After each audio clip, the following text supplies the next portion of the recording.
He's one of the 4 snowy owls we have play the Hedwig character in Harry Potter. Bringing animals to set? That rarely happens anymore. The realism Hollywood achieves in their films is uncanny, especially when it comes to realistic animals. But we wanted to know what films like The Jungle Book and Planet of the Apes look like without all their CGI. Ready to pull back the curtain with us? You don't play an ape, you just drop into a deeper sense of yourself. We're wondering if Cirque du Soleil performer Terry Notary ever imagined he'd find a career in creature acting when he first started out. Either way, it got him a job working alongside Harrison Ford in The Call of the Wild. He said, "Play Buck," and I said, "I'm in." In the film, Terry acted as the stand-in for Buck. He would dress up in a motion suit and perform the scenes alongside the actor as Buck. Harrison said it really helped him make eye contact and form a real connection with the characters. He gave me someone to establish an emotional relationship with. Just look at how well Terry can replicate the movement of a dog. It's uncanny. They're quite limited in the way they actually reach. There's a lot of movie magic that goes into creating the real magic in Harry Potter. But people tend to overlook how realistic they were able to make Voldemort's Horcrux Nagini look. Nagini was part of more than 180 shots of VFX in the Deathly Hallows films. They researched pythons and were able to make a 3D version that mimicked its movements. While filming, actors were told where the snake was meant to be, or they would be able to reference an object that was meant to be Nagini. It's amazing they were able to create something arguably creepier than Voldemort into a whole realistic snake. Come, Nagini. I need to keep you safe. Rocket may be able to talk, but he's still a raccoon. What's a raccoon? What's a raccoon? It's what you are, stupid. Which meant the VFX team on Guardians of the Galaxy had to make sure they created him accurately. Basically, he's composed of multiple layers.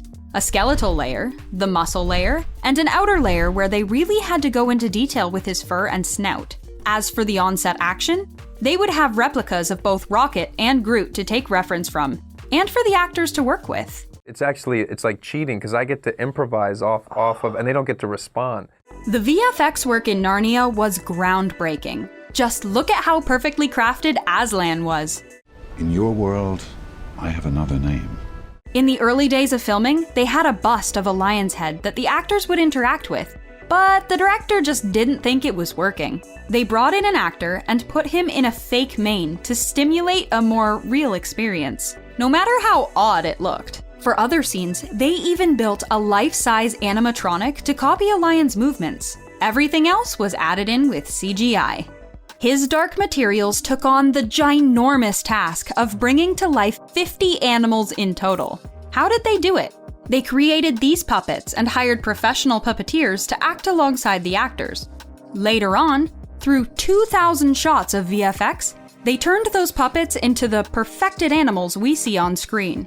It's really wonderful, and the puppeteers here are so incredible. There were even weighted puppets for when actors carried them around. The director wanted to make sure the actors connected with the animals. They were an extension of the human characters after all. Performance or timing or rhythm in a scene is really, really helpful. We've all heard and seen how similar apes can be to humans, but behind the scenes of War for the Planet of the Apes took that fact to a whole new level. To bring the apes to life, the actors wore motion capture suits that the editors used to create the ape's appearance later on. Adjust them and make the performance readable to a human audience. The filmmakers wanted to make sure that they captured the actors' emotions, but didn't take away from the fact that they were real apes. We're no experts, but we're gonna say they succeeded. All of the people in the film are people, but all of the animals are done on a computer.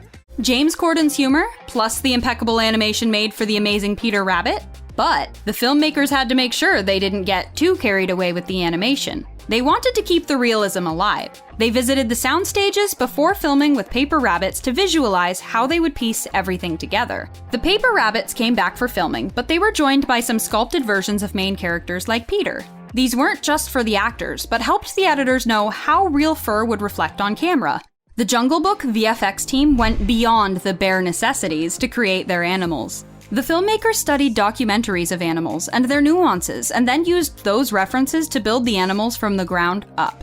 Like Rocket Raccoon, They started all the way from the most inner layer to all the fur and feather you see on screen. The little boy, Neil Setti, who plays Mowgli, was the cherry on top. He was such a good actor and delivered all his lines to hand puppets. That's not possible, but they made it possible. Bam! Remember how we mentioned movie sets don't bring in real animals anymore? Well, Life of Pi was the exception. To bring Richard the tiger to life, they used a mix of real tigers and an editing team. It was cool, but made their job difficult. They had to make sure that the audience wouldn't be able to tell the fake tiger apart from the real one. Natural to have the tiger on the boat without anything really being there. People love to say Leonardo DiCaprio had to wrestle a bear just to win an Oscar, but the truth is he was actually wrestling stuntman Glenn Ennis wearing a blue suit. The actual bear was added in later on. You might be disappointed it wasn't actually a real bear, but that doesn't mean it wasn't tough on Leo. According to Glenn, everyone on set thought he was hurting Leo. That's how intense things got. I was the bear, and we're taught on day one, don't hurt the main actor. Director Jon Favreau and his crew took a trip to Kenya in order to study the animals in their natural habitat and collect footage for reference. When they got back, they had the animators don VR headsets and transport themselves into the footage they had shot in Kenya. This way, they were better able to create the 3D models of our favorites like Simba and Nala. With the help of VFX and AI, they created all the animals we see on screen from scratch. How powerful the technology is now, and understanding that you got to make sure you know what you're watching. The Dolittle crew didn't go as far as Kenya, but they did take a trip to Amazing Animals. Along with trainers, they studied the animals' movements and were actually able to catch digital scans of the animals to use for their animations in the studio. According to filmmakers, the hardest part was creating Yoshi the polar bear. As for Robert Downey Jr. and the rest of the humans, they had to act out their scene with models of the animals that were moved around using rigs. Set up all these environments to house this motley crew of creatures. Twilight didn't have many animals, but they did have werewolves. Jacob and his pack were all created using CGI. However, when Bella was meant to have emotional talks with Jacob in his wolf form, Taylor Lautner would put on a funny-looking gray suit and act alongside her. In this scene, Kristen Stewart is actually petting Taylor. It was exciting for me as an actor because you're right, he changes a lot in this movie. We all know Disney is a go big or go home type of studio, so it isn't surprising they made a life-size model of Dumbo to use on set for lighting references and placements. But they also hired creature performer Ed Osmond, who wore a green screen spandex suit for his Dumbo role. The themes and the emotions are try to be simple and human and relatable. Jim Carrey is a pro at animals. Ace Ventura Pet Detective, anyone? So we're guessing his time on Mr. Popper's Penguins was easy as pie.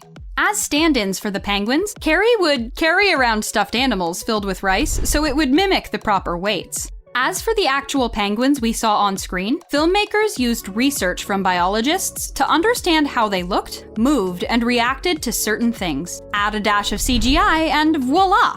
Penguins are kind of an obsession with me. I really love them. It's so hard to believe that these CGI experts are able to create animals from scratch. It's actually magic. A huge kudos goes out to the actors who pulled off the roles perfectly. A lot of them didn't exactly have their acting partners present. That's what we call a professional. What behind the scenes look was the most surprising to you?